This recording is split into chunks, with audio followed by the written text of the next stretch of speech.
AP FDC chairman Posani Krishnamurali గారు మనతో ఉన్నారు. ఈరోజు వంగవీటి రంగాన్ని చంపించింది చంద్రబాబు నాయుడే. అలాంటి చంద్రబాబు నాయుడు ఈరోజు పవన్ కళ్యాణ్ కలిసి ఎన్నికలకు వెళ్ళబోతున్నాడు. అలాంటి నాయకుడికి ఓటేయొద్దు, టీడీపీకి ఓటేయొద్దు అంటూ కూడా పోసాని కృష్ణమురళి గారు సంచలన వ్యాఖ్యలు చేశారు. దీని గురించి ఆయన అడిగి తెలుసుకుందాం. సార్ చెప్పండి, ఇలాంటి ఎలక్షన్ దగ్గర పడుతున్న టైంలో ఇలాంటి వ్యాఖ్యలు చేయడం ఎలా చూడాలి? ఇలాంటి ఎలక్షన్ దగ్గర అవుతున్న టైంలో ఒక పార్టీ నాయకుడు తన పార్టీనే వద్దని ఇంకో పార్టీని గెలిపించండి అంటుంటే ఆశ్చర్యంగా ఉంది. అదేదో మాకు మోసంలాగా అనిపించింది. ఎందుకంటే ఆయన నమ్మారు కాపు సోదరులందరూ. ఏది వచ్చాళ్లే పని, మనకి ఎవరు లేరు. ఇప్పుడు మన కులంలో ఒక ముఖ్యమంత్రి కూడా ఇంతవరకు రాలేదు, ఇతను నమ్మకంగా వస్తాన్నాడు కదా, చాలా గొప్పగా మాట్లాడుతున్నాడు కదా, అందుకని వాళ్ళకి ఓటేద్దామని నిర్ణయించుకున్న తర్వాత ఏమన్నాడు, నాకు కాదు మీరు ఓటేయాల్సింది కాపులందరూ చంద్రబాబు నాయుడుకి వేయాలి. అదేంటయ్యా అట్టెందుకు అవుతుంది, నువ్వు అనుకున్నాం కదా ముఖ్యమంత్రి, అటెందుకు కూర్చొని వేయద్దు, సలహాలు చెప్పదు నాకు. మీరు సలహాలు చెప్పారంటే వైసీపీ గూఢాచారం అనుకోవాల్సి వస్తుంది. నేను అదేంటండి మిమ్మల్ని అడగకుండా ఎలా ఉంటాం? మీకు ఓటేయటానికి మేము వస్తే నువ్వు చంద్రబాబుకి ఓటేయమంటావేంటి? చంద్రబాబుకి ఓటేయాలి, ఆ కమ్మ నాయకుడికే ఓటేయాలి. అంటే 2019లో సింగిల్గా వెళ్ళాను, కనీసం నేను 2 స్థానాల్లో పోటీ చేసినా నన్ను కూడా గెలిపించుకోలేదు, అలాంటి కాపుల్ని నేను నమ్మలేను అంటూ కూడా పవన్ కళ్యాణ్ చెప్తున్నాను. అది ఓపెన్గా చెప్పైతే ఇప్పుడు ఈ ప్రెస్ మీట్ పెట్టేవాడిని కాదుగా, నా గొంతు నొప్పి వచ్చేది కాదుగా. నువ్వు అదే మాట రెండు నియోజకవర్గాల్లో నేను నిలబడితే మా కాపులు నాకు ఓటే లేదు, వాళ్ళు ఓడిచ్చారు, వాళ్ళతో నాకెందుకు, కాపులకు నాకు సంబంధం లేదని స్టేట్మెంట్ ఇవ్వు. మరి ఇస్తే మేము మాట్లాడడానికి ఇస్తే మాట్లాడడం. పాప అయ్యో పవన్ కళ్యాణ్ని కాపులే మోసం చేశారు అంటే, కాపులే మోసం చేయలా, నీ ప్రవర్తన బట్టి కాపులుగానే ఓటేశారు, మిగతా వాళ్ళు వేయలా. ఎందుకు వేస్తారు? అందరూ కాపులు కంటే ప్రేమతో వేస్తారు. నువ్వు యాటిట్యూడ్ ఉండాలి, నువ్వేం చెప్తున్నావు, ఏ సేవ చేయాలనుకున్నావు. మరి జగన్ గారు పాదయాత్ర చేసినప్పుడు చెప్పాలి అందరికీ, అన్నీ తిరిగాడు, అందరి దగ్గరికి వెళ్ళారు. గీత కార్మికుడి దగ్గరికి వెళ్ళాడు, మత్స్యకారుల దగ్గరికి వెళ్ళాడు, రైతు దగ్గరికి వెళ్ళాడు, కుంటివాళ్ళ దగ్గరికి వెళ్ళాడు, గుడ్డివాళ్ళ దగ్గరికి వెళ్ళాడు, పేదరికం దగ్గరికి వెళ్ళారు, గొప్పవాళ్ళ దగ్గరికి వెళ్ళాడు. అందరినీ అడిగాడు, నేను ఈ పని చేద్దాం, ఈ పని చేస్తానమ్మా, మీకు ఓటేస్తే నాకు అన్నాడు. నువ్వు చేసావా? పాదయాత్ర చేసావా? ఇల్లు తిరిగావా? ఊరూరు తిరిగావా? తిరగకుండా నువ్వు ఓడిపోతే కాకులు ఓడగొట్టారంట, ఓడగొట్టారు. మళ్ళీ చెప్పు, నేను ఇంక మంచి పనులు చేస్తాను, ఈసారైనా నాకు ఇవ్వడను. అంతేగాని నేను ఓడిపోయినంత మాత్రం తిట్టేస్తావా? పెద్ద వాళ్ళు కూడా, ఇందిరాగాంధీ కూడా ఓడిపోయింది, ది గ్రేట్ లీడర్, ఓడిపోలేదా? మరి ఆమె పారిపోయిందా? ఇంకో పార్టీ పెట్టేసుకుందా పోయి, ఇంకో పార్టీ గడుపుకుందా పోయి? లేదుగా. నీ క్రెడిబిలిటీ లేదు. ఇద్దరు ఓడిపోయినంత మాత్రానికి నువ్వు పార్టీ మూసేస్తావా? చిరంజీవిలాగా. ఇక నీకు చిరంజీవి తేడా ఉంది. నువ్వు ఓడిపోయాడు, ఎస్ ఐ డిడ్ మిస్టేక్, ఎందుకు ఓటు వేయలేదో ప్రజలు మీరే చెప్పండి అమ్మా, తప్పుదిద్దుకుంటాను అను, గొప్పగా ఉంటుంది. ఓడిపోతే తిట్టితే నేను గెలిచాను, నేను వచ్చాను, చిరంజీవి టికెట్ ఇచ్చాడు, నేను పైసా కూడా ఖర్చు పెట్టలేదు, ముందు భావించలా, నన్ను ఓడిచ్చారు, థ్యాంక్ యూ అన్నాను. వాళ్ళ కార్యకర్తలు మొత్తం టిఫిన్లు పెట్టి టాటా థ్యాంక్ యూ చల్లరూరు పెట్టాను, వచ్చా. తిట్టానా? నేను డబ్బులు ఇవ్వలేదు కాబట్టి నేను ఓడిపోయా అన్నానా? పిచ్చి మాటలు. మరి నువ్వెందుకు అంటున్నావు అట్లా? ఓడిచ్చేదేంటి? ప్రజాస్వామ్యంలో ఓటమి ఉంటుంది, 100% ఉంటుంది. ప్రజాస్వామ్యంలో అన్ని గెలుపులు ఉంటాయా? ఓటమి ఉంటాయి. నిన్ను ఓడిచ్చారు, మళ్ళీ గెలు. అంతమంది జగన్ ఓడించలేదా? జగన్ 1% ఓడిపోలేదా? ప్రజలను తిట్టాడా జగన్ గారు? అదే ప్రజల మధ్యకి వెళ్ళాడు, అమ్మా ఈ పని చేస్తా, అమ్మా ఈ పని చేస్తా, నమ్మారు, ఎస్ ఆపేకేద్దాం, 150 కూడా ఇచ్చారు. నువ్వు అవి చేయవు ఇవి చేయవు, గెలిచిన వాడి మీనబడి ఏడుస్తావు.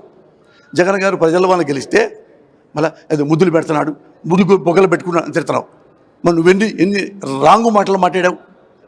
నువ్వు కూడా వెళ్ళు దమ్ముంటే.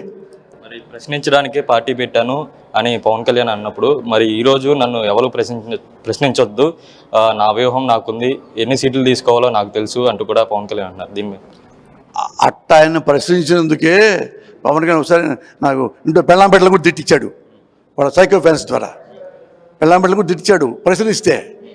మరి ఆయన లీడర్ ఎలా అవుతాడు? ప్రశ్నించడానికి పార్టీ పెట్టానని చెప్పి ఈరోజు నన్నే ప్రశ్నించొద్దంటే నువ్వు అన్నీ ప్రశ్నిస్తున్నావు, తప్పులేదు, తప్పేం లేదు. జగన్ ప్రశ్నించు, అది ఎందుకు చేయట్లేదు ప్రశ్నించు, తప్పేం లేదు. నువ్వు లీడరు కాబట్టి, ప్రతిపక్ష పార్టీ కాబట్టి మరి నువ్వు కొన్ని తప్పులు చేస్తుంటే వాళ్ళు ప్రశ్నిస్తారు, ఆన్సర్ చెప్తే అయిపోయింది కదా.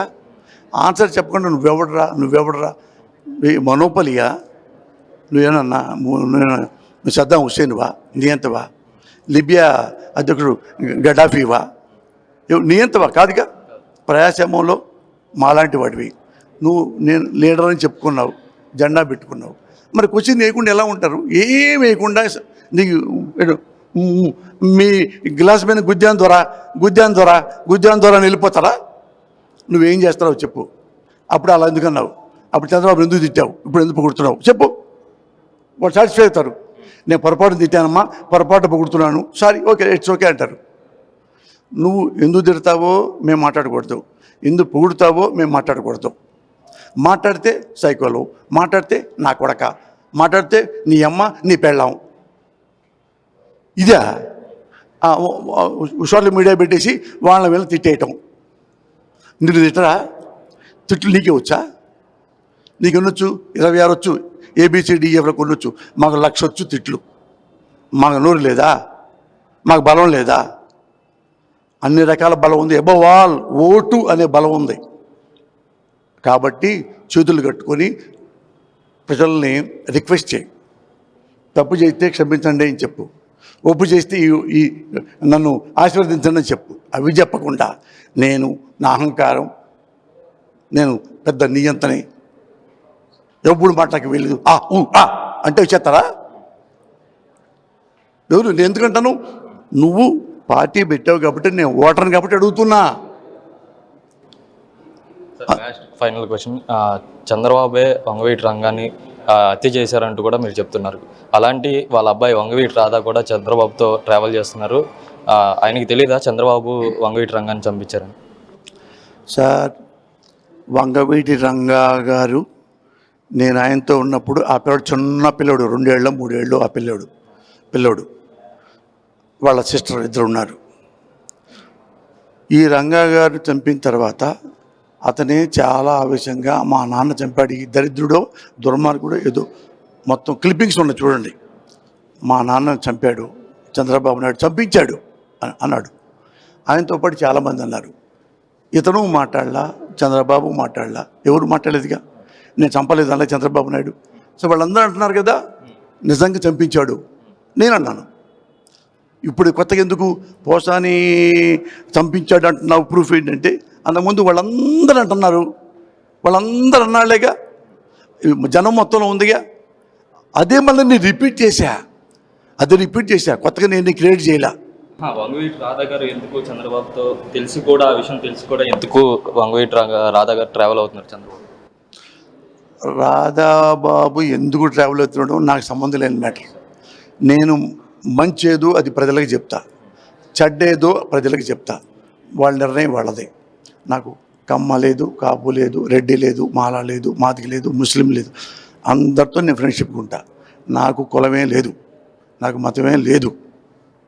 మా అబ్బాయి కూడా మా కమ్మని చెప్పలా, ఏ అమ్మాయి బాగుంటే ఆ అమ్మాయిని ఎత్తి చూసుకోమని చెప్పా. నాకు కులం కదరా ముఖ్యం, క్యారెక్టర్. ఎవరైనా భూమి మీద ప్రతి అమ్మాయి ప్రతి అబ్బాయి అందరూ మంచోళ్ళే. ఉన్నాళ్ళల్లో మంచోడే చూసుకో. ఒక కులం లేదు మనకి, ఒక మతం లేదు. మనం ఎక్కడెక్కడ పోతున్నాం, ఎక్కడో ఆంధ్ర నుంచి వచ్చాం, హైదరాబాద్లో పోతున్నాం. హైదరాబాద్లో కొన్ని 100 మంది మన ఫ్రెండ్స్ అయ్యారు, అందరితో స్నేహం చేయాలి. నేను కమ్మాడితోనే స్నేహం చేస్తానా? మాకు ఎవరు ఉంటారు నా దగ్గర? 37 మంది. నేను నా స్టేట్లో 31 మంది, 28 మందికి అమ్మోళ్ళు కాదు. ఒక్కడో నా బంధువు వచ్చాడు, మా మేనరుడు ఇంకో బంధువు వచ్చి ఇద్దరు, అంతే. నాకు ఆ కులం విలువ, నాకు ఆ గజ్జే ఏం లేదు, కుల గజ్జె లేదు. But proudly I can say I am Kamma. ఎందుకంటే కమ్మ కులంలో పుట్టా. ఇప్పుడు ఆంధ్రలో పుట్టా, ఆంధ్ర వాడిని. భారతదేశంలో పుట్టా, భారతదేశం వాడిని. పాకిస్తాన్లో పుట్టా, పాకిస్తాన్ వాడిని. తప్పే ఉంది చెప్పుకోవడానికి? ఫైనల్గా రాజకీయాల్లో పొత్తులు సాధారణం. ఈరోజు టీడీపీ, జనసేన, బీజేపీ పొత్తు వెళ్తుంది కాబట్టి వైసీపీ భయపడుతుందా అని మీరు? ఇంతకంటే ఎక్కువ 2019లో ఇంతకంటే ఎక్కువ ఒకటైపోయారు, గెలిచాడుగా. ఇప్పుడు ఆయన ప్రజల్లో ఉన్నాడు, ప్రజల కోసం ఎన్నో సేవలు చేశాడు. ప్రజలే నిర్ణయించుకుంటారు ఎవరిని ముఖ్యమంత్రిని చేయాలనేది. మేమైతే ఉన్నాళ్ళలో బెస్ట్ ముఖ్యమంత్రి ఆయన గెలిస్తే బాగుంటుంది, గెలవాలని మనస్ఫూర్తి కోరుకుంటున్నాం, గెలవాలని కూడా ప్రజలు రిక్వెస్ట్ చేస్తున్నాం. ఫైనల్గా పోసాని కృష్ణమురళి వైసీపీ కార్యకర్త, వైసీపీ నాయకుడా, వైసీపీ స్టార్ క్యాంపెయినర్ 2024లో జగన్ గారికి ఎలాంటి కృషి మీరు చేయబోతున్నారు మీ వంతు? అదంతా ఏం లేదు. వైసీపీ అంటే జగను, వైసీపీ అంటే పోసాని కృష్ణమురళి అనుకోండి, అంతే. ఇంకెంతకంటే చెప్పడానికి లేదు. రైట్, ఇది పోసాని కృష్ణమురళి గారు చెప్తున్నారు. కెమెరామ్యాన్ నారాయణతో హరీష్, ఇహా టీవీ.